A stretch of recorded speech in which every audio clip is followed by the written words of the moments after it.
Binance पर एक नया होल्डर एयर ड्रॉप लॉन्च हुआ है जिसका नाम है हेडल। इसको समझते हैं। सबसे पहले मैं यहाँ से बाइनांस ऐप ओपन कर रहा हूँ। बाइनांस पे आपने अपना अकाउंट क्रिएट किया होगा। अगर आपने अकाउंट क्रिएट नहीं किया है तो नीचे आपको रिलेटेड वीडियो मिल जाएगी, यहाँ से जाके आप देखें और अपना अकाउंट क्रिएट करें। यहाँ पे हेडल को समझते हैं और ये भी जानते हैं कि आपको इसके फ्री एयर ड्रॉप्स मिले या नहीं मिले।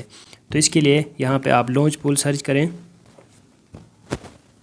अब यहाँ पे देखें जो हेडल प्रोजेक्ट है ये कंप्लीट हुआ है और जिन जिन लोगों ने इस पे पार्टिसिपेट किया था उनको जितने फ्री एयर ड्रॉप्स मिले उनकी भी डिटेल्स यहाँ पे आ रहे हैं। सही है, इस प्रोजेक्ट के बारे में आप जान सकते हैं। अब अगर आपसे ये प्रोजेक्ट मिस हुआ है तो अगली मरतबा आप कैसे बाइनांस लॉन्च पूल से फ्री में एयर ड्रॉप्स हासिल कर सकते हैं, उसके लिए आप जैसे देखें टॉप में जो ह्यूमान्यू एक करेंसी लॉन्च होने जा रही है, इसमें आप पार्टिसिपेट कर सकते हैं। लॉग मोर ऑप्शन शो हो रहा है, इसके ऊपर आप क्लिक करेंगे।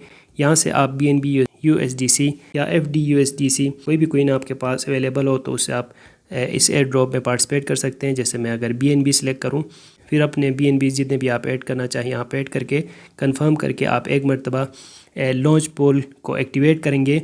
उसके बाद कोई भी न्यू प्रोजेक्ट बाइनांस पे लॉन्च होगा तो उसके बदले में आपको फ्री में एयर ड्रॉप्स मिल जाएंगे।